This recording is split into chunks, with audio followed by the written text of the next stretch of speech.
गाली तो आप सल्लल्लाहु अलैहि वसल्लम को भी दी गई, उसमें क्या है? ये अल्लाह के रसूल ने कहा है। तो ये जंग नहीं है शमीम भाई, ये दुनिया मोहब्बत से ही जीती गई है और जीती जाएगी।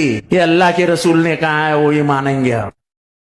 और गाली तो आप सल्लल्लाहु अलैहि वसल्लम को भी दी गई, उसमें क्या है? और इसलिए ये शहर को प्यार से जीता है जितेंद्र आव्हाड ने, नफरत। जितेंद्र आव्हाड, बुमराह के आप आमदार हो और मुसलमानों की कसीर तादाद में आप वोट लेकर हमेशा से कामयाब हुए हो। ये आपका सियासी मंच था जिसमें आप एक बच्ची जो भी नगर सेवक बनी है उनको टारगेट करने के लिए आपने दीन का सहारा लिया और लोगों को ये कहकर गुमराह किया कि मोहब्बत हमारे नबी की तालीम है, उससे आप शहर को जीतोगे। तो हमारे नबी की और भी बहुत सारी तालीम है, उसके ऊपर भी आप अमल कीजिए। इसके साथ मगर आपको ये बोलने की क्या जरूरत है कि गाली तो नौज़बिल्लाह, हम ये शब्द इस्तेमाल नहीं कर सकते। आज के दौर में गाली को किस लहजे में कहा जाता है और बोला जाता है, इसको आपको समझना चाहिए।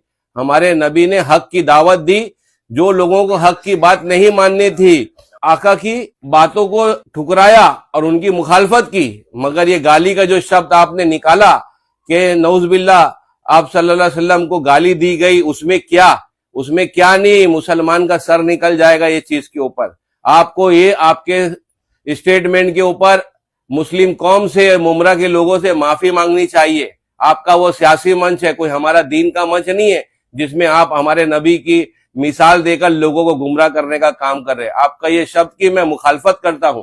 हमारे नबी की जो हक की तालीम थी उसको जो लोग नहीं मान रहे थे तो उन लोगों ने आप सल्लल्लाहु अलैहि वसल्लम की बात की मुखालफत की। मगर आपने जो जुमले का इस्तेमाल किया उसका मैं खंडन करता हूं, उसकी मुखालफत करता हूं। आपको कौम से माफी मांगनी चाहिए और जो है मुसलमान के जितने हमारे उलमा कराम हैं मैं उनसे भी ये कहूंगा कि इस किस्म की जो बातें, जो सियासत को दीन के अंदर लाकर मुसलमानों को रुझाने का काम किया जाता है, उसके खिलाफ आप भी आवाज उठाएं।